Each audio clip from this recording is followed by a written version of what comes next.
Bonjour et bienvenue dans IDFM chez vous. Cette semaine, je suis à Pontoise et là, je suis aux ateliers de Cézanne avec Claude Amar, le fou du roi du village.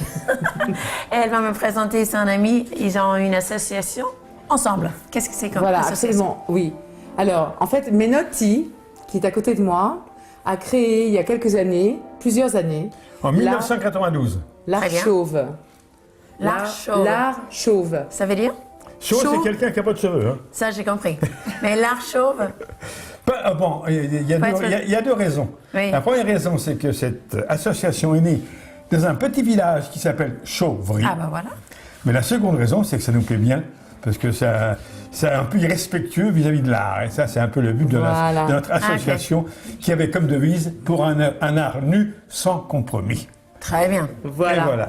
Et ça a été créé en 1992, surtout pour être indépendant, oui, surtout des municipalités et de tout le monde. Donc nous sommes autogestionnaires, c'est-à-dire que ce sont les artistes eux-mêmes qui font fonctionner leur association. Les seules ressources, ce sont les adhésions. Et nous essayons de faire 3 ou 4 expositions par an dans tout le Val d'Oise. Très bien. Alors, comment ça se fait? Sculpteur et peintre, je voulais dire, sculpteur et peintre et installation. Et sculpteur et peintre depuis combien d'années? Comment? Vous êtes sculpteur et peintre depuis combien d'années? Moi, non, je suis depuis 86 environ. Parce qu'avant, j'étais fonctionnaire. Mais j'ai toujours aimé la sculpture. Très bien. Voilà. Et vous savez que tout le monde peut être créateur, tout le monde peut créer, hein, vous savez. Et dans la vie, il y a un moment donné, une circonstance qui fait que on fait la création, et je suis certain que n'importe quelle personne peut se mettre à la création. La preuve, c'est qu'on a notre ami Lopez qui est quelque part par là, qui est un ancien ouvrier staffeur, hein, donc il faisait du plâtre apparemment. Moi, j'étais fonctionnaire dans les impôts, ça n'a rien à voir avec l'art.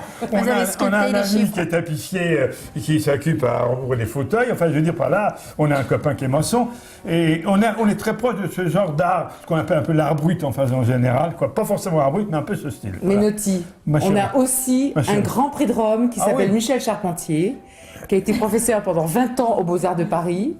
On a quand même un notable, on le garde, ça peut servir. Non, mais c'est ça, au fond, que j'aime beaucoup à notre association, c'est que ce mélange de professionnels, comme Claude ou comme Charpentier, et de néophytes ou d'amateurs. Et ce qui est intéressant, c'est que ces gens-là ne méprisent pas les amateurs. C'est bien. Car les artistes, souvent, sont méprisants pour ce qui vient pas des écoles, etc. Et chez nous, je le pense du moins, n'ont pas ce mépris vis-à-vis des amateurs ou des choses comme ça. Au contraire, et ça marche très bien. Voilà. OK. Là, on doit terminer, mais je suis sûre que Claude a un coup de gueule à dire en une phrase. C'est quoi ta coup de gueule?